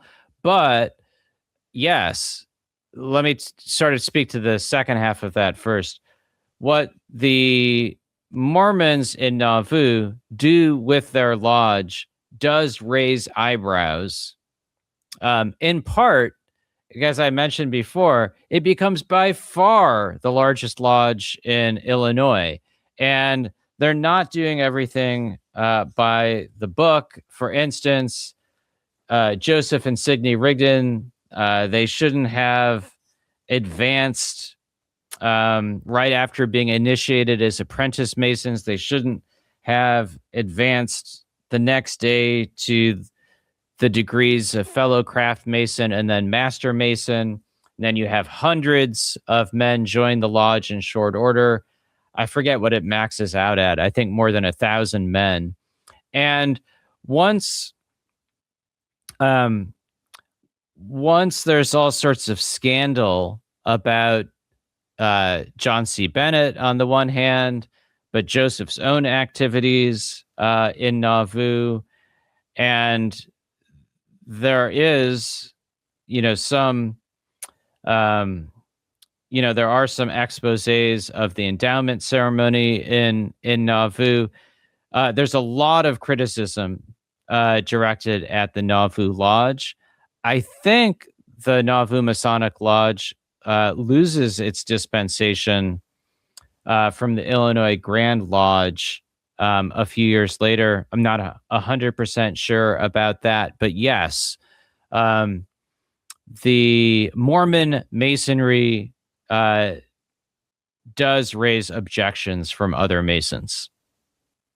And do we know, I've heard some allege that Joseph's ultimate martyrdom, his killing in Carthage jail, was at least inspired by some Illinois Masons that didn't like the fact that he was changing or altering the temple ceremony. And an accompanying question would be, if Richard Morgan could get killed for divulging Masonic secrets, why wouldn't people be equally alarmed? And why wouldn't this be equally dangerous for Joseph to be bastardizing and then remixing and then sharing Masonic rituals in his weird, derivation of the Masonic ritual from their point of view? Why wasn't that dangerous of Joseph to do? Why didn't this threaten his life, from the perspective of Masonic leaders throughout Illinois and elsewhere? So that's a fantastic question. And there certainly have been authors who have alleged that sort of Masonry was a contributing factor in the murders of Joseph and Hiram Smith. Here's my own sense is that, and, we'll talk about this down the road, the people who were the prime movers in Joseph's death in June of 1844, they were not primarily upset about his Masonic activities or divulging or adaptation of Masonic ritual. These were men who had become Joseph's avowed political enemies in the early 1840s in Hancock County, Illinois. They didn't really need Masonry as an additional motive to want to kill him. I think it's fairly well known that when Joseph falls out of the window of Carthage jail, his last words are the beginning of the Masonic cry of distress. "O Lord, my God, is there no help for the widow's son?" And I don't think, I sort of think it's reasonably documented that Joseph may have uttered the beginning of that. Definitely, fraternal bonds were not going to save Joseph from his political and legal opponents in June of 1844. But I don't think that Freemasons, on the basis of Freemasonry, were conspiring to kill him. Okay. Thanks for answering that as well. All right. Well, I think I'd rather have this episode be self-contained because we're pretty much at 2 hours, and I don't want to shortchange the formation of the Relief Society. And so let's just tie it up and just ask, what else do you think is worth mentioning about the Masonic Lodge in Nauvoo, the early emergence of the endowment ceremony, and Joseph Smith during the 1842 spring time period. Anything else you want to mention before we talk about next episode? Yeah. I mean, I would say for me, it's an example of the way that Joseph Smith creatively engaged with the culture that was around him. Now, I think sometimes in ways that were a little bit more artful and sophisticated than others. We talked before about, Cain perhaps being master mason, but that wasn't, maybe that's not the absolute most sophisticated use of source material. I do think for Joseph in 1841, 1842, Masonry is a catalyst for his development of theology and ritual. And after sort of the mid 1800s, Masonry again becomes something that seems very esoteric, that might seem a bit scandalous. In 1842, when Joseph when Joseph supports the lodge, people of Nauvoo enthusiastically support it. Now, that's in part simply because Joseph is endorsing it. And, I think to some extent, whatever Joseph was going to endorse in 1842, his people were going to embrace. But I think there's a palpable enthusiasm in response to Joseph. There's not a tremendous amount of criticism at the time. It's something that his people embrace, that he uses creatively. A lot of the scandal comes later. And on the one hand, a lot of critics of the church want to say, well, look, Joseph just plagiarized stuff. He gets 3 degrees of glory from Swedenborg, and he gets he gets his ideas he gets the temple ceremony from the Masons, and he gets, a bunch of the Book of Mormon from Isaiah. He's just plagiarizing and incorporating. He's, clearly a fraud. On the other hand, where are prophets going to get ideas and innovations from, if not from their surrounding culture? So another person could say, of course, he's influenced by and inspired by the things that surround him. What say ye, John Turner, about this Terrell Gibbons notion that one of the best things about Joseph Smith was that he was, I think in Terrell Gibbons's words, an inspired syncretist, or he engaged in brickalodge. Do you, John Turner, see that as not only a feature, but as an inevitable reality of being a human being, prophet or not? So I guess I'm sort of two minds on this one. So, and again, if I could do an analogy, so a lot of Jews and Christians over the centuries have criticized or lampooned the Quran as plagiarizing the Bible and therefore not of value. And, especially if you're an outsider, that seems it seems sort of a funny standard for other traditions, that they have to be totally original. And so while I do think, for instance, the Quran makes use of, say, the Joseph narrative and the Moses narrative from the book of Genesis, the Quran recasts those stories in ways that are theologically creative, and it kind of makes them belong to a new tradition as well. And so I'm broadly sympathetic to that sort of religious creativity. I don't think it's really something that traditions need to run away from. In the case of Joseph, sometimes I think the counter side to this, or the other side to this, is some claims that instead of sort of foregrounding that cultural engagement, claim something that's more direct revelation. So, for instance, the Book of Mormon, I see that as Joseph's creative engagement with the Bible and with his own culture. Joseph purports... Do you think it's disrespectful to call that fan fiction? No, I don't. I mean, okay, so that's flippant, but I don't think it's wrong. But Joseph wasn't, of course, not going to say, for a number of reasons, I'm going to do some fan fiction, right? No, he's claiming he got this directly from God, essentially. And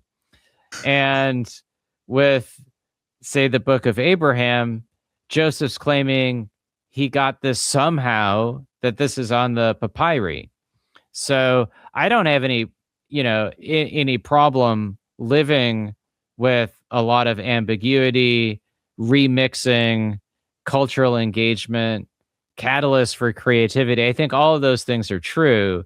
I think what's harder in the case of Joseph Smith is you can't necessarily square that with some of his own claims, because it's harder to roll out new scriptures and rituals as this is my creative engagement with pre-existing tradition in my culture, rather than this is a revelation, these are on golden plates, these are from papyri.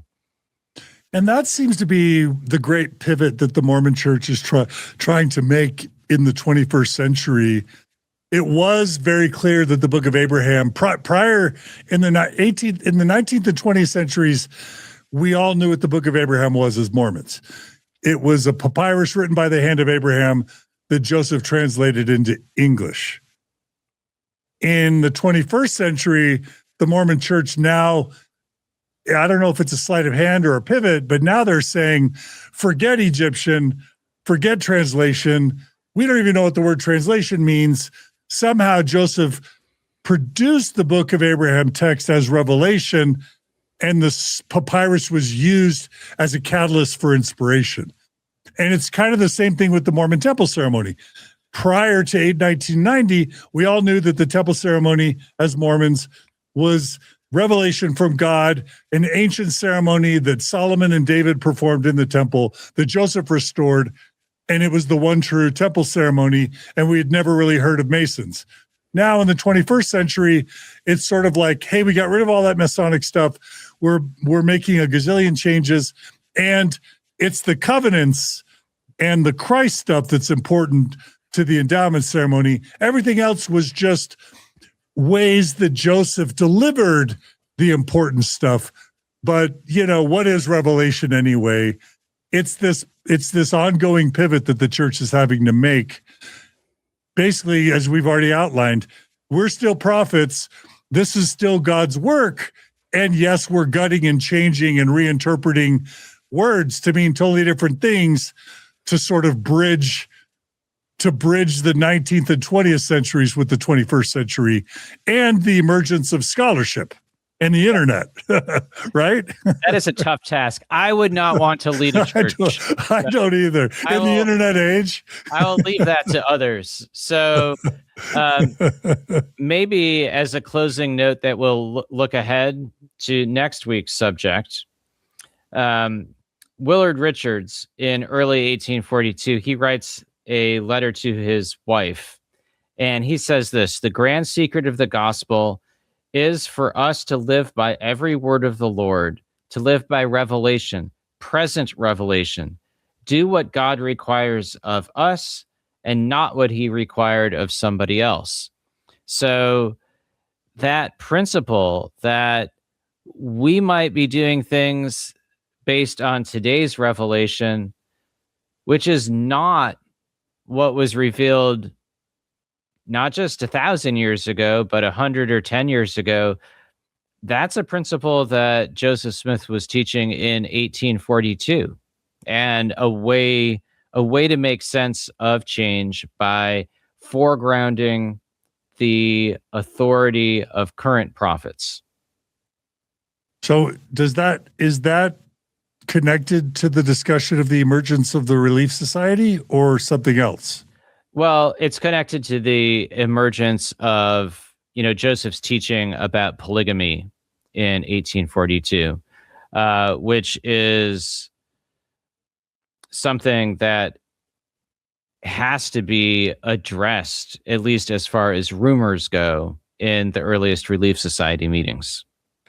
Yeah. And so if I had to sort of tell people what's in store in the next episode, it's sort of like, yes, it's the formation of the Relief Society in Nauvoo, Illinois, but it's also an exploration of to what extent a key driver in the formation of the Relief Society was not only to have a female version of Mormon Masonic ritual, and the priesthood, by the way, was the Relief Society originally a female version of Mormon priesthood, which I think your book seems to argue that it kind of might have been an extension of the priesthood offered to and through women. But then also, to what extent was all of that Relief Society business motivated by Joseph's desire to keep secrets and to manage the possibly explosive practice of polygamy in Nauvoo? Fair? Well, fair, and we'll definitely have our hands full. Okay. Well, that's what next episode's about. Well, John Turner, as always, our episodes are like children that create baby new episodes. We think we're done with a chapter. We thought we were done with chapter 24, and yet chapter 24, as we can quote Al Pacino, pulls us back in. It looks like chapter 24 is going to have 3 episodes instead of 1 or 2. I don't think you'd be ideally suited to be a rigorous book editor. I think they'd get too long.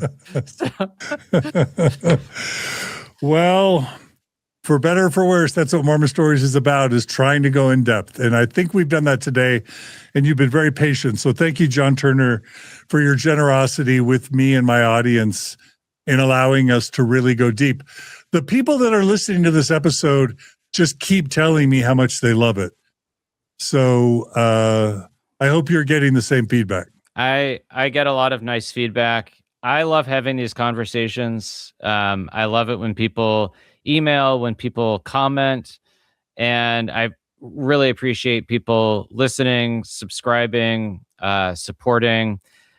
I think this is, this series, and certainly today's episode, it shows we're only talking about really 17 years of history from when Joseph sort of bursts onto the scene with the golden plates until his murder. There's so much that takes place. A lot of it's really complex. There's a lot of things to untangle. There's a lot that we know. There are also some unknowns. So it takes time and care to sift through all of it and try to make some of that history make sense to us almost 200 years later. Well, thanks again, John, for your excellent scholarship and your generosity with us. And we look forward to the next episode. You got it. Thank you, John Dehlin. And thanks to our viewers and listeners for joining us today on Mormon Stories with the Joseph Smith Podcast. Please buy this book for yourself and friends and family, your bishops, your stake presidents, your missionaries. Joseph Smith, The Rise and Fall of an American Prophet by John G. Turner. Thanks to all those who donated to Mormon Stories and to this series. If you value this content and you want to see it continue, go to donorbox.org/Joseph Smith, become a monthly donor, and we are paying John Turner for his participation, and your donations make that possible. We love your comments. Please comment in the YouTube comments on this episode. We read every one. We love it when Dan Bogle and Ganesh and all these other great viewers and listeners and scholars and amateurs give us their points of view. Please comment. Please email us at mormonstories@gmail.com. I forward those emails on to John. Please like and subscribe. We're trying to hit 300,000 YouTube subscribers. Please subscribe to this channel. And just mostly thanks for your support, everybody. Be good to each other. Be kind to each other. And we'll see you all again soon on another episode of the Joseph Smith Podcast and on Mormon Stories Podcast. Take care, everybody.